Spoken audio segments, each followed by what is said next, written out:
Story நைட்ஸின் வணக்கங்கள். வாங்க கதை கேட்டுட்டே தூங்கலாம். நான் ரம்யா. இன்னைக்கு இன்ட்ரெஸ்டிங்கான ஒரு ராஜா கதையை தாங்க கேட்க போறோம். கதையோட முடிவுல நமக்கு ஒரு செய்தியும் இருக்கு. அது ஒரு அழகான கிராமம். அங்க ஒரு ஏழை தம்பதியர் வாழ்ந்துட்டு இருக்காங்க. அவங்களுக்கு அழகான ஒரு ஆண் குழந்தை பிறக்குது. அந்த குழந்தைக்கு ஜாதகம் எழுதுறதுக்காக ஜோஷியர் கிட்ட போறாங்க. ஜாதகத்தை கணிச்ச ஜோஷியர், இவன் ஒரு அதிர்ஷ்ட குழந்தை, இவன் தன்னுடைய 20வது வயதுல இந்த நாட்டு மன்னனோட மகளை மணமுடிப்பான்னு சொல்றாரு. இந்த விஷயம் ஊர் முழுக்க பரவுது. ஒரு நாள் அந்த நாட்டோட மன்னன் தன்னுடைய நாட்டு நிலவரத்தை தெரிஞ்சுக்கிறதுக்காக மாறு வேஷத்துல நகர்வலம் போறாரு. அப்போ கண்ணில் பட்ட சிலர்கிட்ட நாட்டு விஷயங்களை பத்தி விசாரிச்சுட்டு இந்த ஊரில் ஏதேனும் விசேஷம் இருக்கான்னு கேட்கிறாரு. அதுல ஒருத்தர், ஆமாங்க, இந்த ஊர்ல அதிர்ஷ்டமான ஆண் குழந்தை ஒண்ணு பிறந்திருக்கு. அவன் தன்னோட 20வது வயதுல இந்த நாட்டு மன்னனோட மகளை கல்யாணம் பண்ணிக்குவான்னு பேசிக்கிறாங்க அப்படின்னு சொல்றாரு. இத கேட்டதும் ராஜாவுக்கு ரொம்ப அதிர்ச்சி ஆகுது. ஒரு ஏழையோட மகன் தன் மகளை மணப்பதா? இப்பவே இதுக்கு ஒரு முற்றுப்புள்ளி வைக்கணும்னு முடிவு பண்ணி ராஜா அந்த ஏழை பெற்றோர் வீட தேடி புறப்படுறாரு.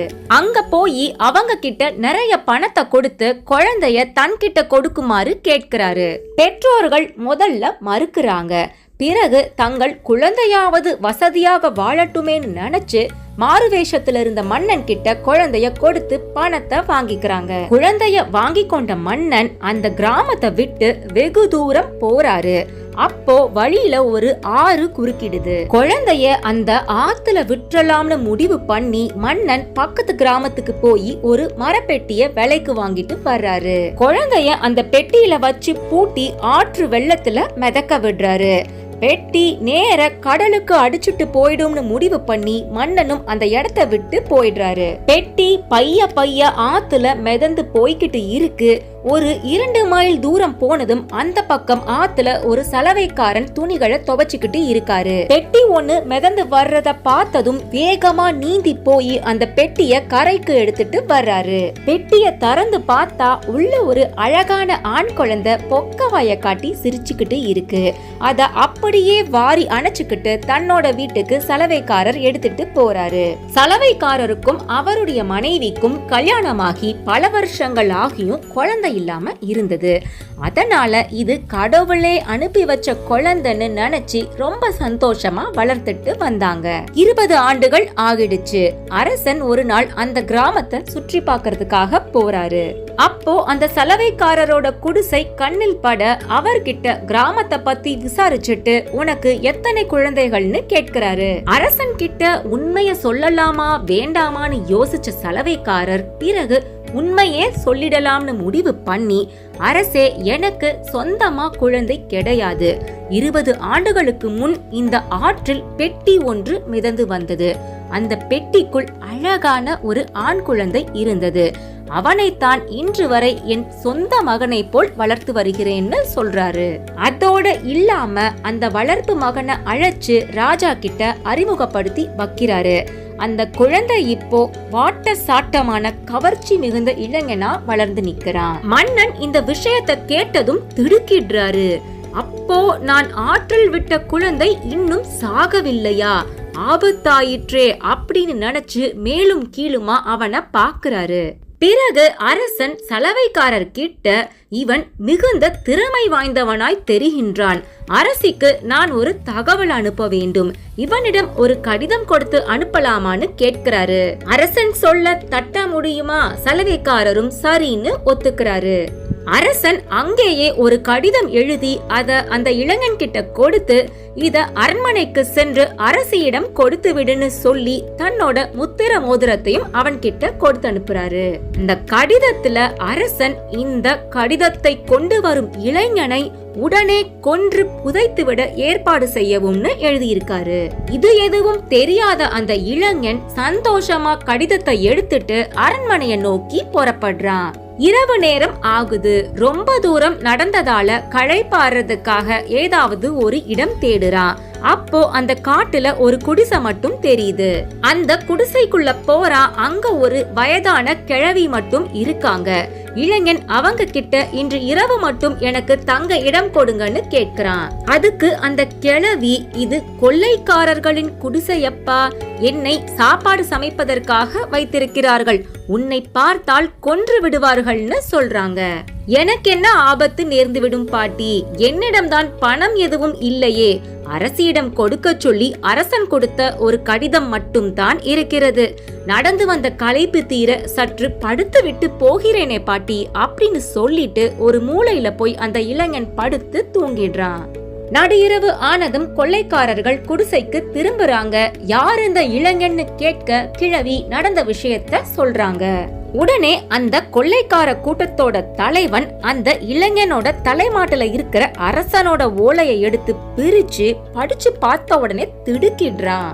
அட பாவி அரசனே, இவ்வளவு அழகான இளைஞனை அனாவசியமா கொல்ல சொல்லி இருக்கியே, அதையும் இவன் மூலமே கொடுத்து அனுப்பி இருக்கியே, இரு உனக்கு பாடம் கற்பிக்கிறேன் பார்னு அந்த ஓலைய தீயில போட்டு எரிச்சிடுறான். பிறகு அந்த கொள்ளைக்கார கூட்டத்தோட தலைவன் புதுசா ஒரு ஓலையை எழுதி அத அந்த இளைஞனோட தலைமாட்டுல வச்சிடுறான். அந்த புதிய ஓலையில, இந்த ஓலையை கொண்டு வரும் இளைஞனுக்கு உடனே நம் இளவரசியை திருமணம் செய்து வைக்கவும், நான் திரும்பி வருவதற்குள் திருமணம் முடித்து விட வேண்டும், மிகவும் அவசரம்னு அந்த தலைவன் எழுதி வச்சிருந்தான். இரவு முழுக்க நல்லா தூங்கி ஓய்வெடுத்த இளைஞன் மறுநாள் காலையில எழுந்து அரண்மனையை நோக்கி புறப்படுறான். அரசி கிட்ட ஓலைய கொடுத்து அரசன் கொடுத்த முத்திரை மோதிரத்தையும் கொடுக்கிறான். கடிதத்தை படிச்சு பார்த்த அரசிக்கு ரொம்ப அதிர்ச்சி. ஒரே மகளுக்கு இவ்வளவு அவசரமா திருமணத்தை நடத்த சொல்லி இருக்கிறாரே, ஆனா அரசரே எழுதி முத்திரை மோதிரத்தையும் கொடுத்து அனுப்பி இருக்கிறாரே, ஏதாவது முக்கியமாகத்தான் இருக்கும்னு முடிவு பண்ணி திருமண ஏற்பாடுகளை கோலாகலமா நடத்த ஆரம்பிக்கிறாங்க. இப்படியாக ஏழையின் குடிசையில் பிறந்து சலவைக்காரரின் குடிசையில் வளர்ந்த அந்த இளைஞன் இளவரசியை மணந்து அரசனின் மருமகன் ஆகின்றான். சில நாட்களுக்கு பிறகு அரசன் தன்னுடைய நாட்டுக்கு திரும்பி வராரு. எந்த காரியம் 20 ஆண்டுகளாக நடக்க கூடாதுன்னு நினைச்சாரோ அது நடந்து விட்டது. தான் கொடுத்த ஓலை எங்கோ மாற்றப்பட்டிருக்கிறதுன்னு உணர்ந்த அரசன் அதிகமா கோபப்படுறாரு. தனக்கு மருமகனாகிவிட்ட அந்த இளைஞனை எப்படியாவது ஒழித்து கட்டி விடணும்னு முடிவு பண்ணி அவனை அழைக்கிறாரு. அவனை அழைத்து, இங்கிருந்து 100 காத தூரத்தில் ஒரு பெரிய மலையும் ஒரு பாதாள குகையும் இருக்கும், அந்த பாதாள குகையில் ஒரு ராட்சசன் இருக்கின்றான், அவன் தலையில் தங்க முடிகள் இருக்கும், அவற்றிலிருந்து 3 தங்க முடிகளை பிடுங்கி வந்தால்தான் என் மகளோடு உன்னை சேர்ந்து வாழ வைப்பேன், முடியாது என்றால் இப்பொழுதே ஓடிவிடு அப்படின்னு சொல்றாரு. இளைஞன் கட்டளைய முடித்து காட்டுவதா சொல்லி அந்த பாதாள குகையை நோக்கி புறப்படுறான். அவனுடைய மனைவி ஆகிவிட்ட இளவரசி கணவனை அழைச்சு சில விஷயங்களை சொல்லி கொடுக்கறாங்க. அதாவது அந்த மலை குகைக்கு போகும் வழியில 2 பெரிய நகரமும் ஒரு பெரிய ஏரியும் குறுக்கிடும். அதை காக்கும் காவலர்கள் உங்களிடம் 3 கேள்விகளை கேட்பார்கள். அவற்றிற்கெல்லாம் பதில் தெரியும், ஆனால் திரும்பி வரும் பொழுதுதான் சொல்லுவேன் என்று சொன்னால்தான் உங்களை விடுவார்கள்னு சொல்லி கொடுத்து அனுப்புறாங்க. அதன்படியே முதல்ல ஒரு பெரிய நகரம் தென்படுது. அதை காக்கும் காவலன், நீ யார்னு கேட்க எனக்கு எல்லாம் தெரியும்னு சொல்றான். காவலன் முதல் கேள்விய கேட்கிறாரு. ஊரின் நடுவில் ஒரு நீர் ஊற்று இருக்கிறது, அது வற்றி வறண்டு விட்டது, ஒரு சொட்டு தண்ணீர் கூட அதில் வருவதில்லை, அது ஏன் என்று கண்டுபிடித்து சொன்னால்தான் உனக்கு மேற்கொண்டு செல்ல வழி விடுவோம், ஒரு கோணி நிறைய தங்கமும் தருவோம்னு சொல்றாங்க. மனைவி சொல்லி கொடுத்த மாதிரியே எனக்கு தெரியும், ஆனால் திரும்பி வரும் பொழுதுதான் பதில் சொல்வேன்னு சொல்ல காவலர்கள் வழி விடுறாங்க. இளைஞன் அடுத்த நகரத்தை நோக்கி புறப்படுறான். 2ஆம் நகரமும் வந்துடுது. அந்த காவலனும் நீ யார்னு கேட்க எல்லாம் தெரியும்னு சொல்ல 2வது கேள்வியும் கேட்கப்படுது. நகரத்தின் நடுவில் தங்கப்பழம் காய்க்கும் மரம் ஒன்று இருக்கிறது, அது திடீரென்று பட்டு விட்டது, அது ஏன் என்று கண்டுபிடித்து சொன்னால்தான் உனக்கு மேற்கொண்டு செல்ல வழி விடுவோம், ஒரு கோணி நிறைய தங்கமும் தருவோம்னு சொல்றாங்க. இங்கேயும் மனைவி சொல்லி கொடுத்தத அப்படியே சொல்ல காவலர்கள் வழி விடுறாங்க. இளைஞன் அடுத்து அந்த பெரிய ஏரிய நோக்கி புறப்படுறான். அந்த ஏரியும் வந்துவிட அங்கிருக்கும் படகோட்டி நீ யார், என்ன தெரியும்னு கேட்க எல்லாம் தெரியும்னு சொல்ல மூன்றாவது கேள்வியும் கேட்கப்படுது. நான் என் வாழ்நாள் முழுக்க இந்த ஏரியிலேயே படகோட்டி கொண்டிருக்கிறேன். எனக்கு எப்பொழுது விடுதலை கிடைக்கும்? இதற்கு பதில் சொன்னால்தான் உன்னை அக்கறையில் கொண்டு போய் சேர்ப்பேன்னு படகோட்டி சொல்ல, எனக்கு தெரியும், திரும்பி வரும் பொழுதுதான் பதில் சொல்வேன்னு இளைஞன் சொல்றான். படகோட்டி அவனை அக்கறையில கொண்டு போய் இறக்கி விட்டுடுறாரு. இளைஞன் கொஞ்ச தூரம் தொடர்ந்து நடக்க ராட்சசன் வாழும் மலை கோகை வந்துடுது. இளைஞன் அதுக்குள்ள நுழையிறான். அங்க ஒரு தொண்டு கிழவி இருக்காங்க. அவங்க ராட்சசனுக்கு பாட்டி, ஒரு சூனியக்காரியும் கூட. உள்ள வந்தவனை பார்த்து கிழவி யார் நீன்னு கேட்க இளைஞன் அவனுடைய கதைய சொல்லி ராட்சசனோட தலையிலிருந்து 3 தங்க முடிகள் வேண்டும்னு சொல்றான்.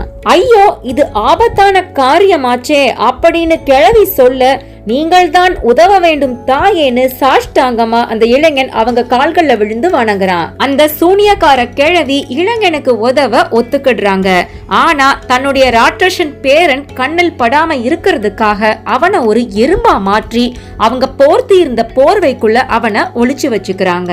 எறும்பாக மாற்றப்பட்ட இளைஞன் அந்த 3 கேள்விக்கான விடைய பாட்டி கிட்ட கேட்கிறான். அதுக்கு அவங்க, இந்த 3 விடைகளுமே என் பேரனுக்கு மட்டும் தான் தெரியும். அவன் தூங்கும் பொழுது அவன் தலையிலிருந்து ஒவ்வொரு தங்க முடியாக பிடுங்கும் போது ஒவ்வொரு கேள்வியாக நான் கேட்பேன், அதை கவனமாக கேட்டுக்கொள் அப்படின்னு சொல்றாங்க. வெளியில போன ராட்சசன் மது மயக்கத்தோட திரும்பி வர்றான். வந்ததும், பாட்டி நான் தூங்க வேண்டும் அப்படின்னு சொல்லி கிழவி மடியில தலைய வச்சு படுத்த உடனேயே கொரட்டையும் விட்டு தூங்கிடுறான். கிழவி அவன் தலையிலிருந்து முதல் தங்க முடிய பிடுங்குறாங்க. ராட்சசன் ஆன்னு அலறான். உடனே கிழவி, ஒண்ணுமில்லப்பா, திடீர்னு ஏதோ ஒரு கனவு கண்டேன், அந்த கலவரத்துல உன் முடிய பிடிச்சு இழுத்துட்டேன்னு சொல்ல ராட்சசன் தூக்கத்திலேயே என்ன கனவுன்னு கேட்கிறான். பாட்டி முதல் நகரத்துல கேட்ட கேள்விய கேட்கிறாங்க.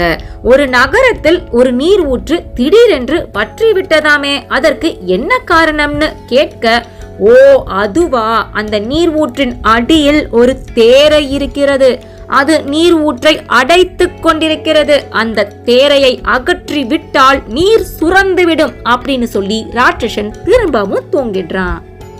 பாட்டி இரண்டாவது தங்க முடிய பிடுங்க ராட்சசன், இப்ப என்ன கனவு கண்ட பாட்டி அப்படின்னு கத்துறான். கிழவி இரண்டாவது நகரத்துல கேட்ட கேள்விய கேட்கிறாங்க. ஒரு நகரத்துல தங்க மரம் திடீர்னு காய்க்கவில்லையாமே, பட்டு போய்விட்டதாமே, உனக்கு தெரியுமான்னு கேட்க, தெரியும், அந்த மரத்தின் வேரில் ஒரு சுண்டலி இருந்து கொண்டு அதன் வேரை நறுக்கி தின்று கொண்டிருக்கிறது, சுண்டலியை கொன்று விட்டால் மீண்டும் தங்க மரம் காய்க்கும் அப்படின்னு சொல்லிட்டு தூங்கிடுறான்.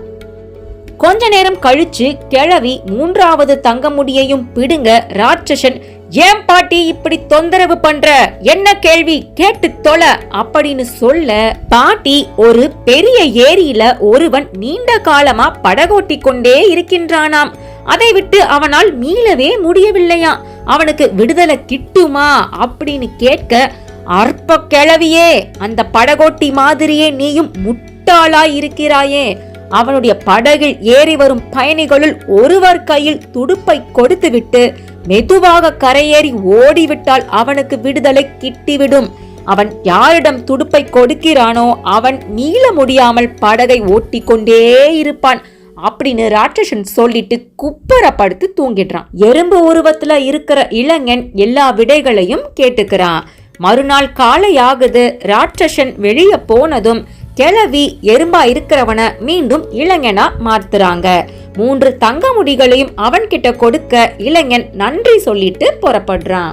இப்போ முதல்ல ஏறி வருது. படகோட்டி கேள்விக்கு பதில் என்னன்னு கேட்க, முதல்ல என்ன அக்கறையில கொண்டு போய் விடுன்னு இளைஞன் சொல்றான். அக்கறையில இறங்கினதும், அடுத்து உன் படகுல யாராவது ஏறுனா அவங்க கிட்ட துடுப்ப கொடுத்துட்டு நீ ஓடிடு, உனக்கு விடுதலை கிடைச்சிடும்னு சொல்லிட்டு புறப்படுறான். இரண்டாவது நகரமும் வந்துடுது. அங்க காவலர்கள் கிட்ட உங்கள் மரத்தின் வேரை ஒரு சுண்டெலி தின்று கொண்டிருக்கிறது. அதை கொன்றுவிட்டால் பட்ட மரம் துளிர்க்கும், மீண்டும் காய்க்கும்னு சொல்ல சுண்டெலி அகற்றப்படுது, மரமும் துளிர்க்குது. இளைஞனுக்கு ஒரு கோணி நிறைய தங்கமும் கிடைக்குது. அடுத்து முதல் நகரமும் வந்துடுது. அங்க காவலர்கள் கிட்ட நீரூற்றை அடைத்து கொண்டிருக்கும் தேரையை அகற்ற சொல்கிறான். தேரை அகற்றப்படுது, நீரூற்றும் பெருகுது. அங்கும் இளைஞனுக்கு ஒரு கோணி நிறைய தங்கம் பரிசாக கிடைக்குது. மறுநாள் அரண்மனைக்கு வெற்றியோட திரும்பின இளைஞன் அரசன் கிட்ட 3 தங்க முடிகளையும் கொடுத்து அவனுடைய மனைவிய அழைச்சிட்டு தன்னுடைய வளர்ப்பு பெற்றோரிடமே திரும்பி செல்கின்றான். அங்கு சென்று 2 கோணி நிறைய தங்கத்தை வைத்து அழகா ஒரு பெரிய மாளிகையை கட்டி சந்தோஷமா தன் மனைவியுடனும் பெற்றோருடனும் வாழ்ந்து வந்தான். தான் நினைத்தது எதுவும் நடக்காததால மன்னன் விரக்தியோட கால் போன போக்குல போறாரு. அப்போ அந்த ஏரி கிட்ட போக படகோட்டி இதமா பேசி மன்னன் கையில துடுப்ப கொடுத்துட்டு அங்கிருந்து ஓட்டம் எடுத்து ஓடிடுறான். பாவம் அந்த அரசர் ஆயுள் முழுக்க அந்த ஏரியிலேயே படகை ஓட்டி வாழ்க்கையை கழிக்க வேண்டியதாயிற்று. இளவரசியை மணந்த இளைஞனோ உள்நாட்டு அரசனாகி எல்லோரும் வாழ்த்த சிறப்பாக ஆட்சி நடத்தி வந்தான். நேர்களே, கதை இன்ட்ரெஸ்டிங்கா இருந்ததா? நீங்க 90ஸ்க்கு முன்னாடி பிறந்த கிட்ஸா இருந்தா கண்டிப்பா இந்த மாதிரி நிறைய ராஜா கதைகளை கேட்டிருப்பீங்க. சரிங்க, இப்போ இந்த கதை நமக்கு என்ன சொல்லுதுன்னா, அடுத்தவங்க வாழ்க்கைக்கு குழிய தோண்டணும்னா கடைசி அந்த குழியில நாம தாங்க விழுந்து கிடப்போம். இன்றைய பதிவு முடிந்தது. உங்களை அடுத்த கதையில் சந்திக்கிறேன். Until then, it's Ramya signing off. Good night and sweet dreams.